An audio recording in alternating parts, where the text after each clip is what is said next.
Olá, estamos chegando com o Câmara Repórter, segunda edição desta terça-feira, 4 de novembro. Veja os nossos destaques. Em sessão ordinária, vereadores apreciam 6 vetos do chefe do Executivo. Evento itinerante promovido pelo Sebrae fortalece ecossistemas de inovação. Conheça as novas diretrizes para manobras de desengasgo em bebês, crianças e adultos. Aqui no estúdio eu vou conversar com a médica otorrinolaringologista Lidiane Ferreira. Ela fala com a gente sobre a campanha Novembro Laranja, de conscientização sobre o zumbido, que muitas vezes leva a perdas auditivas. Então vem com a gente, o Câmara Repórter, segunda edição, está no ar.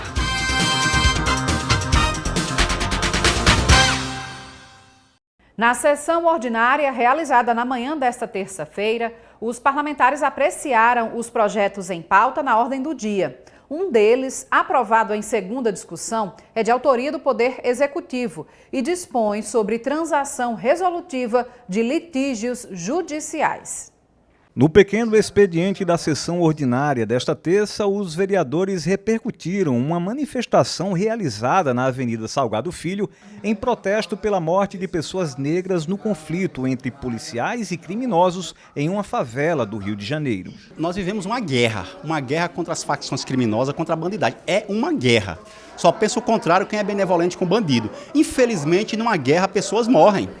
E no caso do Rio de Janeiro, não sou eu, mas mais de 80% da população de bem aprova a mega e bem-sucedida operação realizada no estado do Rio de Janeiro, que só não foi 100% perfeita porque tivemos lá 4 vítimas inocentes, que foram os 4 policiais. A gente faz parte de um movimento de apoio às forças policiais, porque ao contrário de algumas correntes que atuam para fragilizar o trabalho da polícia e fortalecer o trabalho e fortalecer a bandidagem, nós fazemos parte de uma corrente onde a gente trabalha em apoio às forças policiais, porque sabemos que são eles os protetores das pessoas de bem, os protetores das famílias do nosso Brasil. Então, de modo que isto aqui é justamente um movimento de apoio às forças policiais. Inclusive, nós estaremos no próximo dia 6, quinta-feira, 15 horas, 3 horas da tarde, convocando a população para estar presente num grande ato, justamente de apoio às forças policiais do Brasil e do Rio de Janeiro. Na verdade, isso é mais uma mentira da extrema-direita, né? O ato, que foi um ato nacional, seja localmente, seja nacionalmente, não houve nenhuma convocação para fim da Polícia Militar.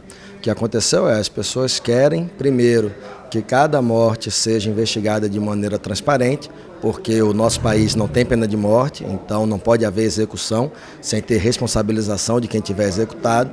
E segundo, nós temos sim divergência completa com aquele modelo de operação. Para vocês terem uma ideia, o governador do Rio de Janeiro mandou um policial com 40 dias de corporação para um conflito daquele, e ele perdeu a vida. Se essas pessoas defendessem os policiais como dizem defender, eles estariam denunciando a irresponsabilidade. Até agora, nenhum líder do Comando Vermelho foi preso. Até agora, as pessoas seguem na mesma realidade do Rio de Janeiro de uma semana atrás. A vereadora Samanda Alves colheu assinaturas para a criação da Frente Parlamentar em Defesa dos Motoristas por Aplicativo. Na última sexta-feira nós fizemos aqui uma audiência pública que contou com a participação de todos os segmentos, de motoristas de aplicativo, seja aqueles que entregam mercadoria, aqueles que transportam passageiros de carro ou de moto. E aí nós ouvimos as reivindicações, quais são as dores deles. Alguns encaminhamentos já foram feitos aqui, inclusive com a presença de um representante da Prefeitura, também do Ministério do Trabalho, do Governo Estadual, que tinha as 3 esferas de poder aqui presente e ouvindo as demandas dos motoristas de aplicativo. E nós, enquanto Câmara Municipal, enquanto Casa Legislativa do município, nós não podemos fechar nossos olhos para essa demanda que envolve milhares de trabalhadores e por isso eu estou protocolando no dia de hoje a criação da Frente Parlamentar em Defesa das Trabalhadoras e dos Trabalhadores de Transporte Aplicativo aqui no âmbito do município de Natal. Entre os projetos apreciados na sessão, uma matéria que dispõe sobre a transação resolutiva de litígios judiciais ou prejudiciais no âmbito do município de Natal. A proposta, de autoria do chefe do Executivo, foi aprovada em segunda discussão. É um projeto importantíssimo aí, inclusive vai começar agora a Semana Nacional de Conciliação e aqui o tribunal é quem capitaneia isso, o Tribunal de Justiça, e vai participar a Prefeitura com esse projeto aprovado. Deve ter uma sanção rápida dessa lei, que está indo hoje para o Executivo, para que a partir do dia 7 agora, hoje é dia 4, começamos aí a semana de conciliação e Natal também esteja inserido nesse projeto muito importante aí da Justiça, que através do litígio, através dos litígios que tem, a gente vai tentar fazer um acordo aí, conciliar quem é entendido com o município e facilitar a vida dos contribuintes. Em primeira discussão, os parlamentares aprovaram o projeto que institui a Lei de Arborização Urbana e Preservação das Áreas Verdes. A iniciativa é do vereador Chagas Catarino. Projeto pertinente, de uma relevância especial. A gente sabe que hoje o clima da nossa cidade, como ser uma cidade de verão, de muito verão, de muito sol, a gente, com esse projeto, está pedindo ao Poder Executivo arborizar nossa cidade, nossas avenidas. De Natal, uma cidade quente, uma cidade com muito calor. A gente tem um prazer imenso de apresentar esse projeto, requerendo arborização, requerendo um clima mais frio para a nossa população, que é uma população que trabalha muito no sol, a gente tem muitas praias, e aí com a arborização a gente já vai fazer um meu termo, né? Veja agora os destaques da Comissão de Planejamento.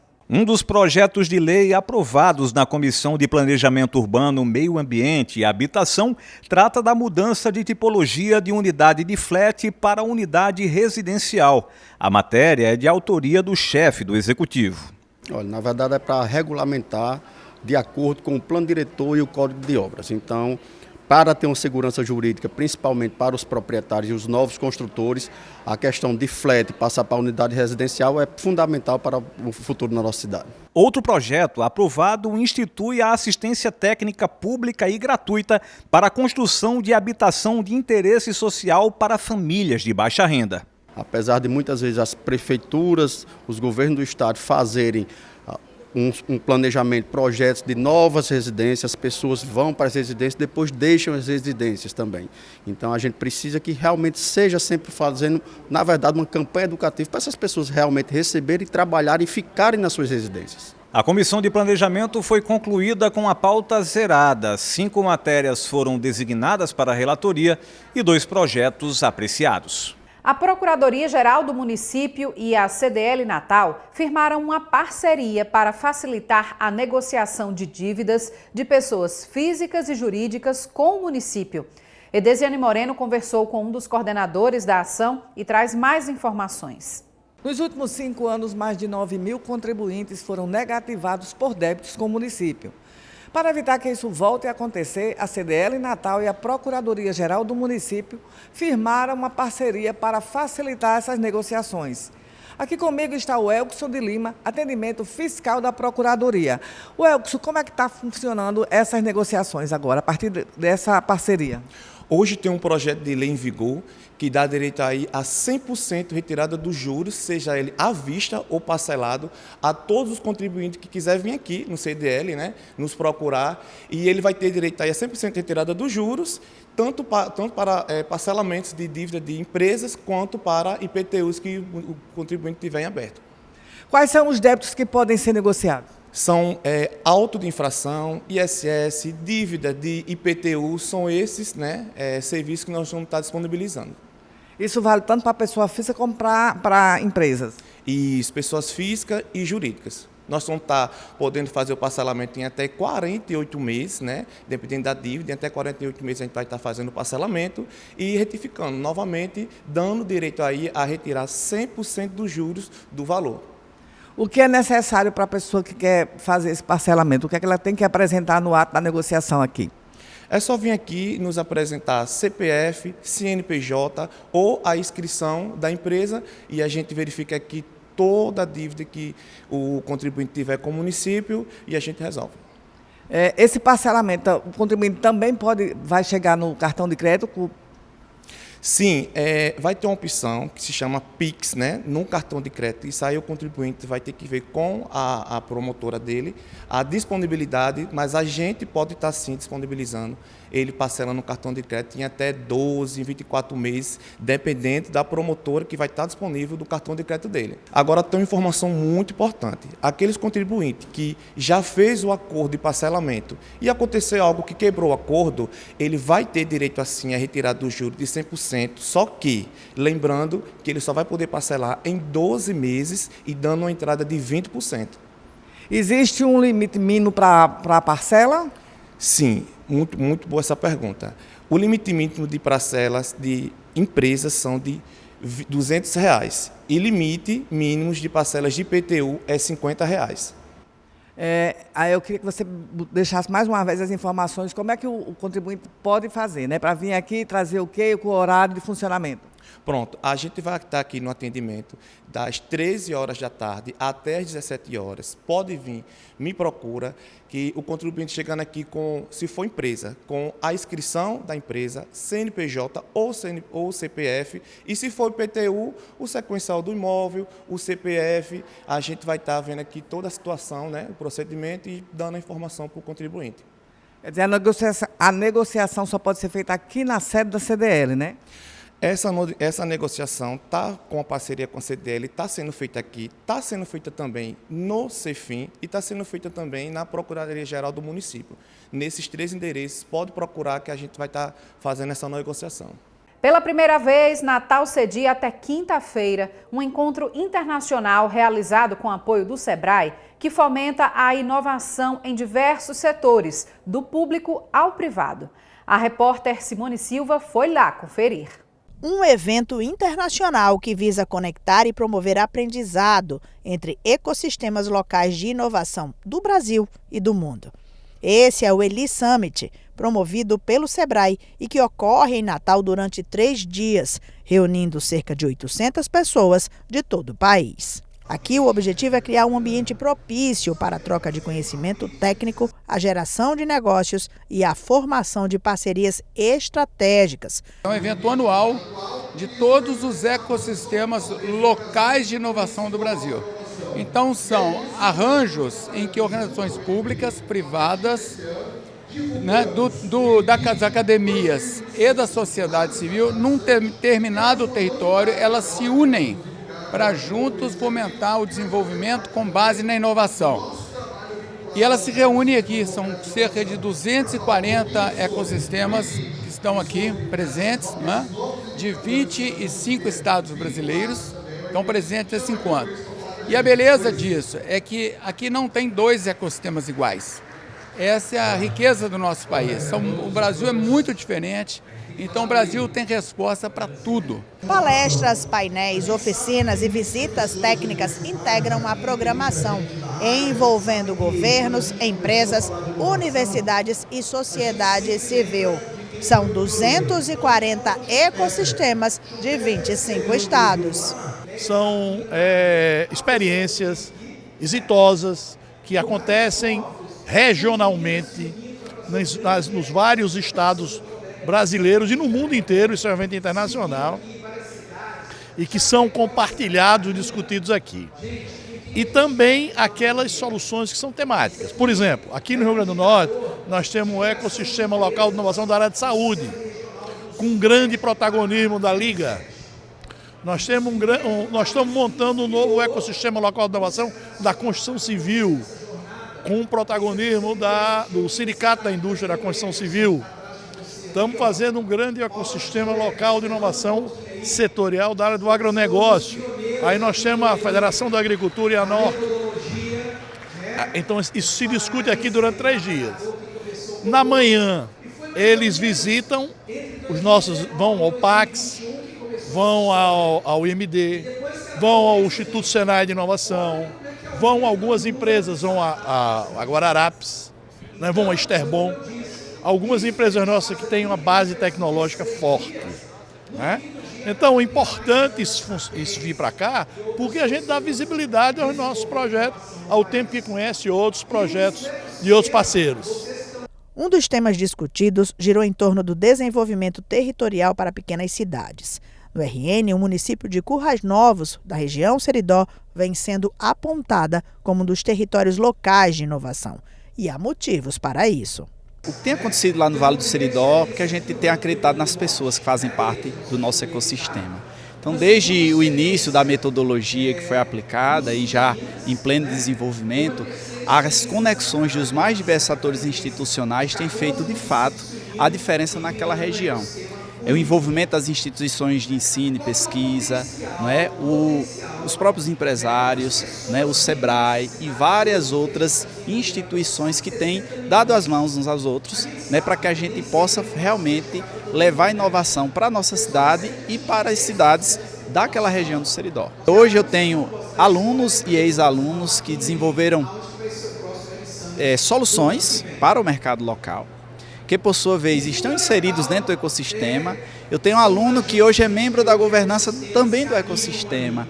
Então você vê uma união de várias ações e de atores que tem feito realmente a diferença. O L-Summit é uma oportunidade de interação entre os diversos ecossistemas já mapeados no Brasil, trazendo cases, experiências e troca de saberes entre os diferentes municípios e suas necessidades. O Nordeste desponta neste sentido, já respondendo por 20% das startups nacionais. O Rio Grande do Norte ele vem se posicionando cada vez melhor. Inclusive, alguns ecossistemas estão sendo nacionalmente reconhecidos, como é o caso de Currais Novos, Mossoró e também Natal. A gente vem desenvolvendo uma série de ações que isso impactam na nossa sociedade no que se diz respeito à geração de mais negócios inovadores, mais startups, mais empresas de base tecnológica, que ajuda a desenvolver economicamente as regiões, seja ela grandes cidades ou cidades minúsculas do interior. É isso a importância da inovação, porque a gente permite que pequenos municípios consigam ter negócios inovadores vendendo para outros estados, tá? E isso que a gente vem desenvolvendo com o apoio das prefeituras, das CDLs. Nordeste, há 4 anos atrás, tinha 8% das startups brasileiras. Hoje já supera 20%. Então, essa capacidade de resposta do povo, aqui dos estudantes, da academia, toda essa parte da educação e ciências desse estado, respondeu esse chamado, não é? E está apresentando soluções maravilhosas, que geram muita riqueza e muita oportunidade para quem vive aqui. A American Heart Association, entidade que define protocolos mundiais de primeiros socorros, atualizou as diretrizes de atuação dos profissionais em casos de engasgos com obstrução das vias aéreas. As medidas foram alteradas para situações envolvendo crianças e adultos. Aqui no Rio Grande do Norte, uma lei também determina que bares e restaurantes ofereçam capacitação para funcionários se prepararem para situações de emergência.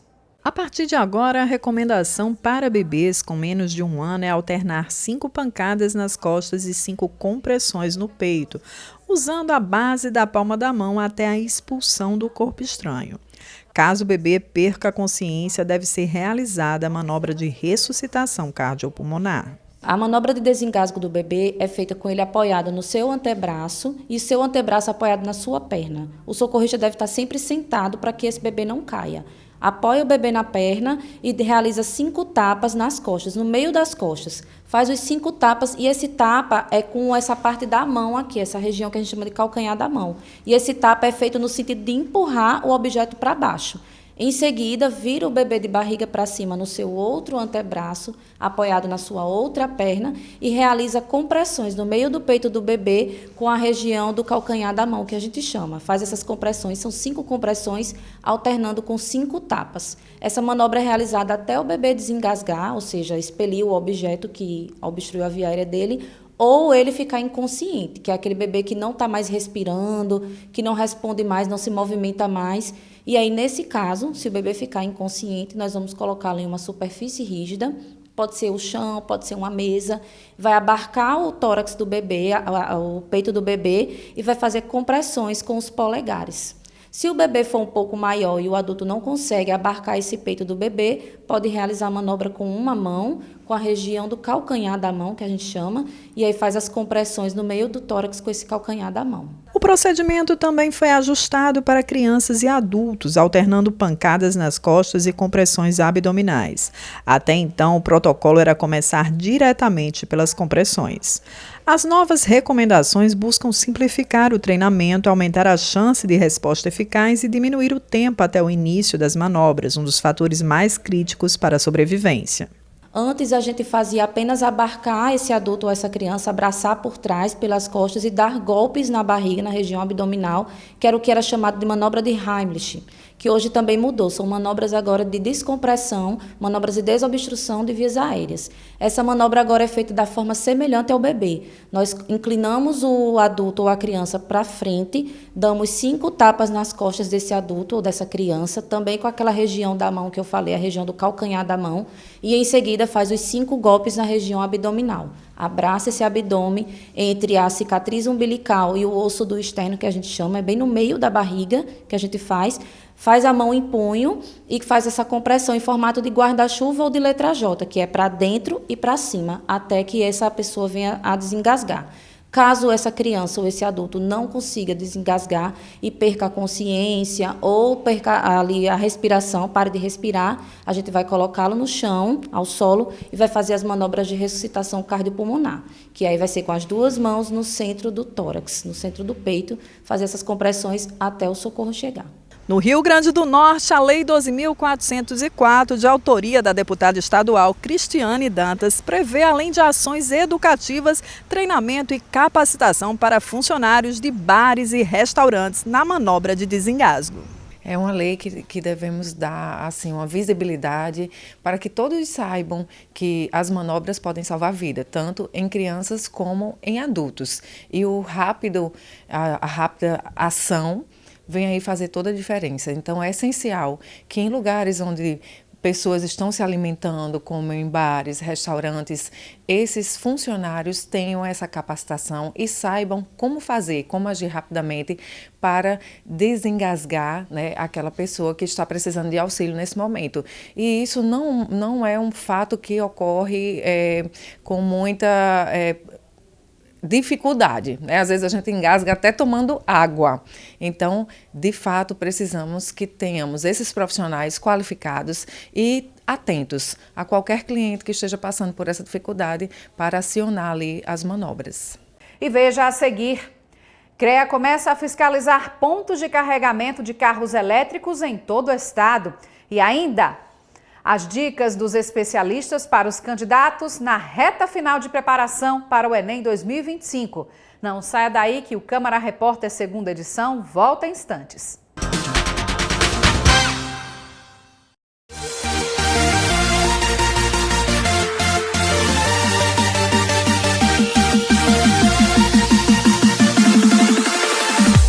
Fala galera, passando para dizer que todas as notícias do esporte local você encontra no programa Câmara Esportiva. Aqui você tem matérias especiais, entrevistados, comentários de quem entende do assunto e muita interatividade. Lembrando que entramos no ar de segunda a sexta-feira ao vivo, sempre a partir de 1h20 da tarde. Te espero aqui na TV Câmara Natal. Até lá!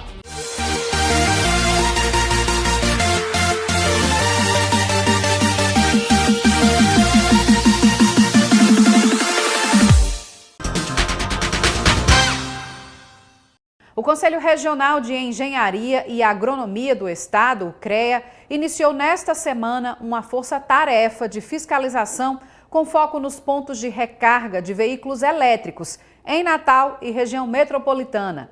A repórter Edesiane Moreno tem mais informações sobre o objetivo da fiscalização.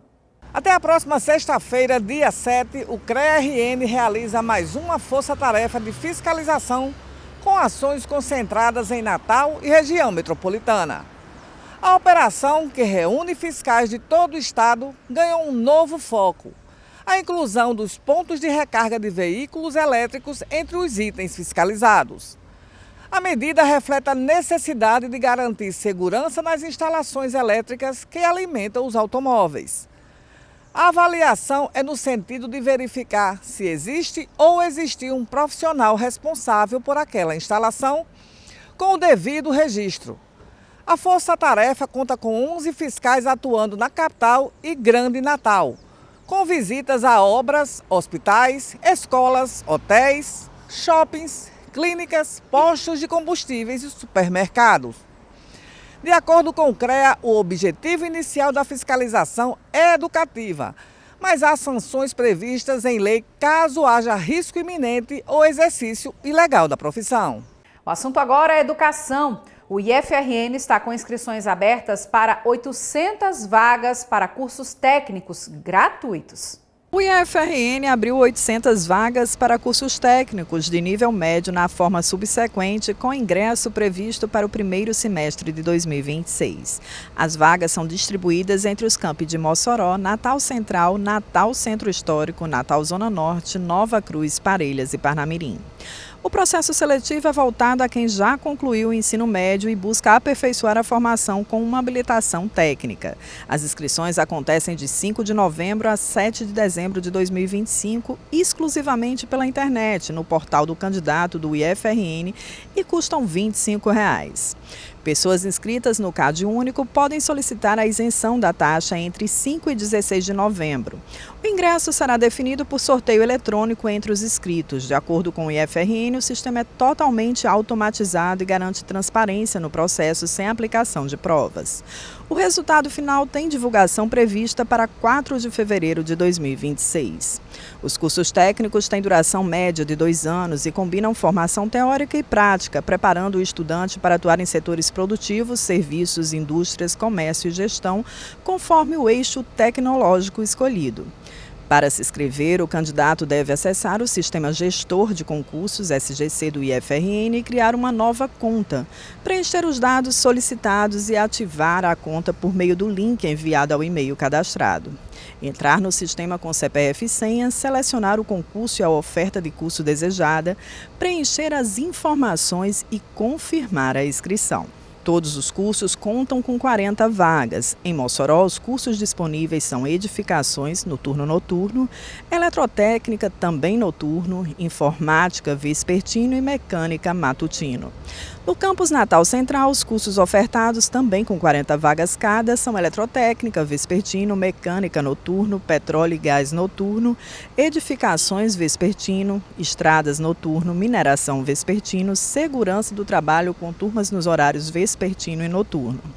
No campus Natal Centro Histórico, os cursos são eventos no turno vespertino, guia de turismo no turno noturno e produção de áudio e vídeo no turno matutino. No campus Natal Zona Norte, o curso disponível é de manutenção e suporte em informática no turno matutino. Em Nova Cruz, o curso disponível é administração, também no turno matutino. Em Parelhas, mineração no turno vespertino e em Parnamirim, redes de computadores no turno noturno. O Enem 2025 acontece nos próximos domingos, dias 9 e 16 de novembro, com provas de linguagens e ciências humanas no primeiro domingo e ciências da natureza e matemática no segundo domingo. Nessa etapa final, antes do exame, os estudantes e especialistas falam sobre as expectativas e dicas para a reta final. A estudante Vanessa Bila busca uma vaga em medicina. Ela destaca que se preparou bem ao longo do ano e que nesses últimos dias antes das provas tem focado na revisão do conteúdo e nos simulados. Eu pretendo entrar em medicina, tenho o sonho de ser médica. E essa reta final a gente está, durante as aulas, revisando o que cai com mais recorrência, porque os professores tentam fazer com que a gente chegue na prova e tenha uma TRI muito boa, tenha um desempenho muito bom. Nos estudos, a gente está focando muito em simulados. Então, eu estou fazendo os últimos Enems dos últimos anos e simulados realmente para a gente aprender com os nossos erros. Também buscando uma vaga em medicina, o estudante Gabriel Queiroz espera colher os frutos de um ano de muita dedicação. Querendo ou não, nessa reta final, eu me sinto um pouco apreensivo, obviamente, o Enem já batendo na porta, mas também muito confiante, até porque realizei um bom ano e eu acho que tudo que a gente produziu, a gente vai colher futuramente. Ou seja, eu acho que vai ser uma ótima prova de excelência e espero que eu me saia muito bem. O Rio Grande do Norte teve um aumento de aproximadamente 11% no número de inscrições para o Enem comparado a 2024. São, no total, 113.200 inscritos para fazer o Exame Nacional do Ensino Médio. Para a orientadora pedagógica Kênia Isis, os últimos dias devem ser para revisão, mas também para descanso e equilíbrio emocional. Nessa etapa final, a gente costuma dizer para os meninos que eles têm que unir a capacidade que eles têm também com a inteligência emocional, né? Muitas vezes a gente compreende a inteligência emocional como a limitação dos sentimentos e das emoções que afloram, mas nessa reta final a gente diz que eles precisam realmente se compreender, se entender e ter aquela percepção de que tudo que eles precisavam estudar, eles já fizeram ao longo do ano. E agora eles precisam fazer o que prometeram fazer para essa reta final. Além de fazer os últimos ajustes, cuidar também dessa questão emocional, porque ela é um elemento de destaque dentro da reta final do Enem para os últimos dias. Para a psicóloga Açucena Guedes, a família tem papel fundamental para garantir esse equilíbrio emocional dos estudantes. Para ajudar naquele momento, ter uma escuta ativa para aquele adolescente que está um pouquinho aperreado, um pouquinho ansioso. Então vai ser muito importante o fator da família nesse processo, né? O ajudar nesses avanços, o reforçar que ele é capaz, que a família está ali junto com ele nesse processo como um todo. Agora vamos de oportunidade. A UERN publicou um novo edital de um concurso para professor com 66 vagas. As inscrições já estão abertas. Edesiane Moreno. A UERN publicou o edital de novo concurso para professor com 66 vagas que integrarão o quadro efetivo da instituição. O concurso acontece após o anterior, realizado em 2024, ter sido cancelado e será realizado em 3 etapas: prova escrita, prova didática e prova de títulos. Todas as etapas serão realizadas na cidade de Mossoró. Os candidatos aprovados serão lotados em qualquer um dos campos da UERN, conforme as necessidades institucionais, e estão localizados nas cidades de Açu, Caicó, Mossoró, Natal, Patu e Pau dos Ferros. As inscrições vão até o dia 3 de dezembro e podem ser feitas no site comperv.frn.br. E você vai ver depois do intervalo. A conscientização sobre o zumbido vai ser o assunto da entrevista aqui com a médica otorrinolaringologista Lidiane Ferreira. No próximo sábado, uma ação vai ofertar atendimentos gratuitos para a população que sofre com zumbido. Então não sai daí que nós voltamos já.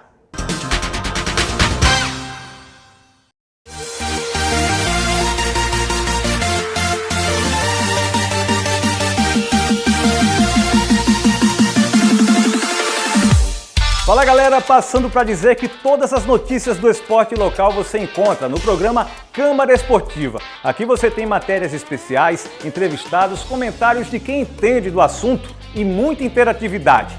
Lembrando que entramos no ar de segunda a sexta-feira ao vivo, sempre a partir de 1h20 da tarde. Te espero aqui na TV Câmara Natal. Até lá!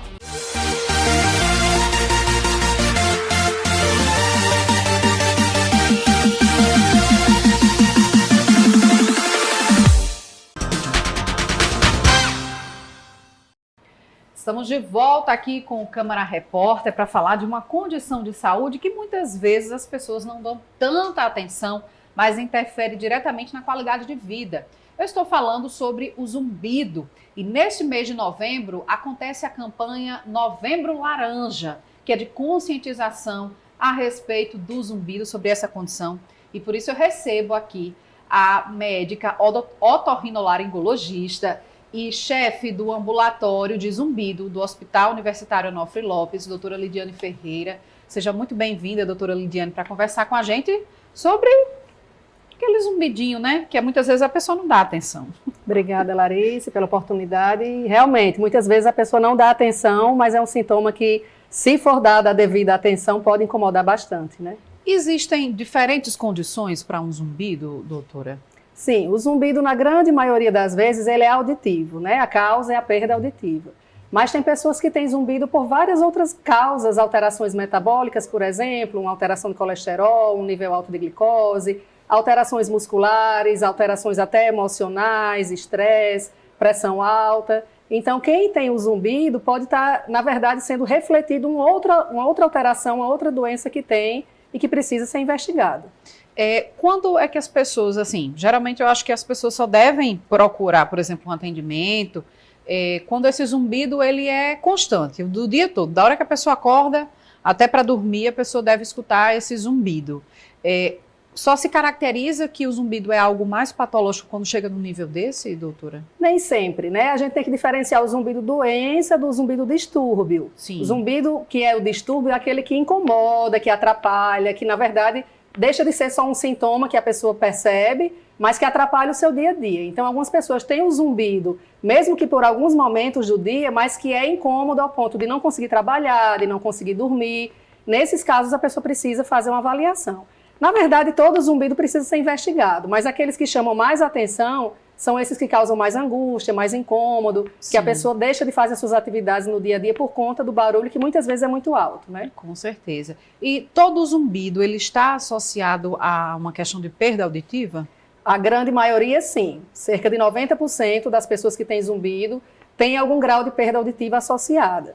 Às vezes a perda auditiva nem sempre ela é detectada pela audiometria convencional. Então existe aquela perda auditiva oculta que nós falamos, que na audiometria não mostra, mas se o paciente fizer outros exames mais profundos, como a alta emissão acústica, a audiometria de altas frequências, vai detectar a perda. Mas existem esses 10% que a gente faz todos os exames e não detecta nenhum grau de perda auditiva. Sim. Então existem zumbidos por outras causas, por exemplo, causas musculares, né, causas odontológicas, causas circulatórias, que aí esses a gente precisa investigar com outros exames mais específicos. E a qualidade de vida interfere nessa ocorrência do zumbido, doutora? A pessoa que dorme pouco, por exemplo, está mais sujeita a sofrer de zumbido? Hoje em dia se sabe que o estilo de vida ele está totalmente associado ao surgimento e à manutenção do zumbido. Então, pessoas que não se alimentam bem, que não praticam atividade física diária, que não têm um sono reparador, seja em qualidade ou em quantidade, em horas de sono. Pessoas que muitas vezes têm estresse, que não têm um quadro de amizades, né? aquele apoio social. Então, tudo isso acaba interferindo, muitas vezes no surgimento, mas principalmente na manutenção desse zumbido e na cronificação, né? A gente hoje em dia fala muito mais em sintomas de angústia, sintomas de incômodos relacionados ao zumbido do que propriamente o sintoma em si. Sim. Doutora, e o zumbido, ele pode ser algo também genético, enfim, que tenha uma condição já de família, que isso seja, enfim, replicado? Existem algumas doenças que são doenças do ouvido, né, que causam perdas auditivas precoces e que isso pode gerar o surgimento do zumbido de forma precoce também. Então, por exemplo, doença de Meniere, otosclerose, alguns tipos de enxaqueca que também podem gerar zumbido, são doenças que a gente sabe que são genéticas, e que a pessoa pode desencadear a perda auditiva e, por consequência, ter a presença desse zumbido também. Então, é comum, às vezes, o paciente tem zumbido, aí refere, meu pai tem, minha mãe tem. Então, a gente já investiga alguma causa genética associada. Genética associada a isso. Pessoas que têm labirintite, que sofrem de labirintite e também têm uma ocorrência de zumbido, pode levar a uma questão de perda auditiva, doutora? Também. São sintomas que estão muito associados. O zumbido, a perda auditiva e a tontura, né? Tonturas de várias causas, a labirintite é uma delas, mas existem tonturas que têm dentro das suas características a perda auditiva associada e o zumbido também.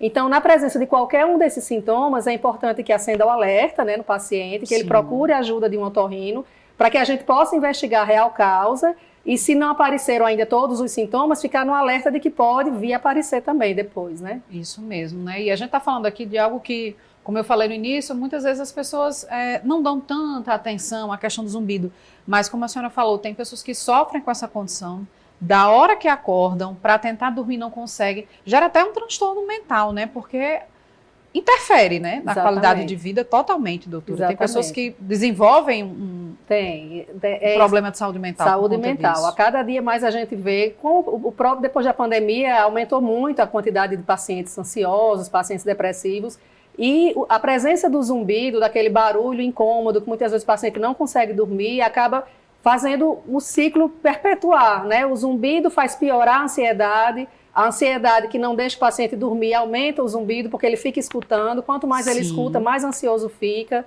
então gera um ciclo, né? A ansiedade que gera o zumbido que gera ansiedade, e aí realmente tem alguns casos que a gente precisa de um tratamento mais multidisciplinar, precisamos de psicólogos, psiquiatras, né, para fazer uma avaliação melhor e às vezes fazer o tratamento da doença mental também que esse paciente sofre. A senhora explicou e falou aqui muito bem dessa questão de boa parte dos zumbidos sim levarem à questão da perda auditiva. Existe tratamento para zumbido? Tem como curar isso? Então, dependendo da causa, sim. A gente costuma dizer que zumbido tem tratamento. O tratamento, ele pode variar desde uma melhora até a cura, né? Não são todos os pacientes que conseguem ficar sem o zumbido. Quando existe uma lesão na via auditiva, realmente uma perda auditiva, é difícil a gente conseguir desensibilizar essas estruturas cerebrais que já estão excitadas, mas a gente consegue melhorar, né? Então, nós trabalhamos normalmente em relação ao volume do zumbido, que é o volume do barulho, é como se você botasse lá o controle da TV naquele volume alto e os tratamentos conseguem reduzir aquele volume. E em relação ao incômodo, né? Essas questões de ansiedade, as questões do mal-estar, de todo o desconforto causado pelo zumbido, então os tratamentos eles conseguem aliviar. Então, um paciente que ele tem uma melhora na sua qualidade de vida, que ele consegue dormir melhor, que ele consegue ouvir menos aquele barulho e trabalhar melhor por conta disso, se concentrar para ler, para brincar com seus filhos, isso a gente já considera uma melhora, uma vitória, né? Porque tem muitos pacientes que não conseguem ficar sem ouvir o barulho, mas ele fica num nível que não incomoda mais e que ele consegue viver bem. Administrar. Então, a gente trata o zumbido pensando na melhora dos sintomas. Doutora, e a gente está conversando aqui sobre isso e deve ter muita gente observando e pensando, isso é coisa de quem já está passando aí por volta dos 40 para 50 anos, mas tem muito jovem hoje em dia sofrendo dessa condição, tendo perda auditiva, está associado aqui? Tem sim, cada dia mais, e o uso de fones de ouvido, cada dia mais frequente entre os jovens, a gente tem observado que tem aumentado a quantidade de pacientes com perda auditiva e aumentado o número de pacientes com zumbido também.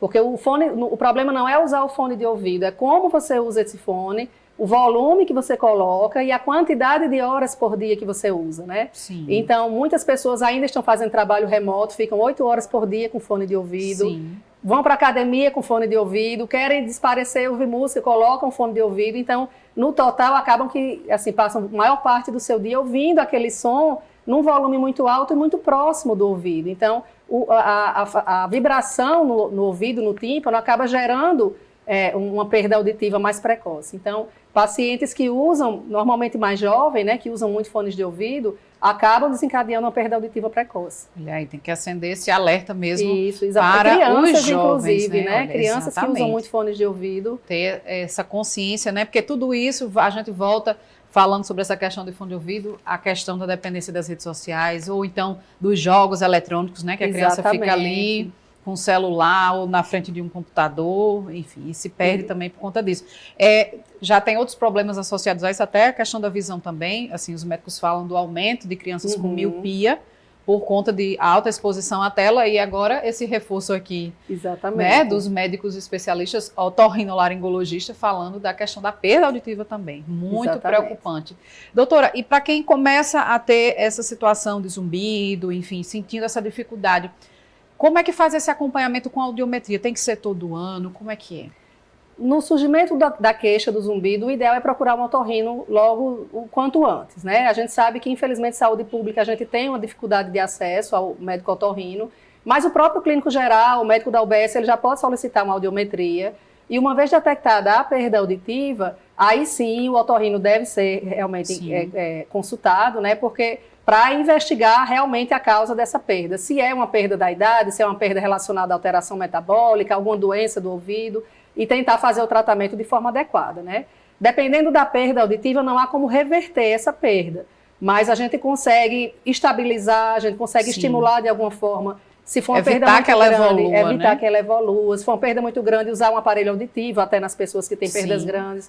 Então, para quem tem o sintoma, buscar o quanto antes a avaliação com o otorrino. E essa audiometria ela deve ser feita anualmente, porque a gente precisa mapear essa evolução. Se é um paciente que está com uma perda auditiva muito rápida, alguma coisa está errada, algum fator externo deve estar acontecendo que a gente precisa intervir o quanto antes. Exatamente, doutora. E para trazer essa conscientização maior para toda a sociedade, vai acontecer uma ação nesse fim de semana, né? Explica para a gente. Exatamente. Então, lá no ambulatório de otorrino do Hospital Nove Lopes, né, que nós coordenamos, nós fazemos anualmente essa campanha do Novembro Laranja, que na verdade é uma campanha nacional, desde 2006 ela existe aqui no Brasil, uma otorrino brasileira levantou a bandeira do zumbido e até hoje, né, está nas mídias, vários famosos aderindo. E aqui em Natal nós fazemos, né, um movimento, o departamento de cirurgia, que é da otorrinolaringologia, juntamente com a fisioterapia e a fonoaudiologia, E a semana que vem vai ser uma semana mais voltada para falarmos sobre esse tema e já iniciamos no sábado agora, lá no Via Direta, nós teremos uma ação das 14 às 17 horas, com atendimento gratuito à população. Obviamente não vai ser um atendimento como no consultório, mas nós vamos fazer a avaliação da otoscopia, olhar o ouvido, a fisioterapia vai fazer uma avaliação muscular para saber se esse zumbido tem alguma associação com a musculatura, e o pessoal da fonoaudiologia vai fazer uma avaliação auditiva, uma triagem auditiva, para que a gente possa direcionar se o paciente tem um zumbido que precisa realmente de um acompanhamento ou não. Então está aberto a toda a população, gratuito, exatamente. De 14 às 17 horas, lá no Via Direta, está todo mundo convidado. Próximo sábado. Então, quem está assistindo a gente já fica aí para não perder essa oportunidade, né? Se tiver esse incômodo, como a doutora Lidiane falou aqui, buscar já os profissionais para fazer uma avaliação. Muito obrigada, viu, doutora Lidiane, pela sua participação aqui conosco. Agradeço a oportunidade, inclusive, de divulgar a nossa ação e a gente espera por todo mundo lá. Obrigada. E esta edição do Câmara Repórter fica por aqui. A você que nos acompanha, obrigada pela audiência. A gente volta a se encontrar nesta quarta-feira com outras notícias aqui da Câmara Municipal e também do que acontece na nossa cidade. Tchau.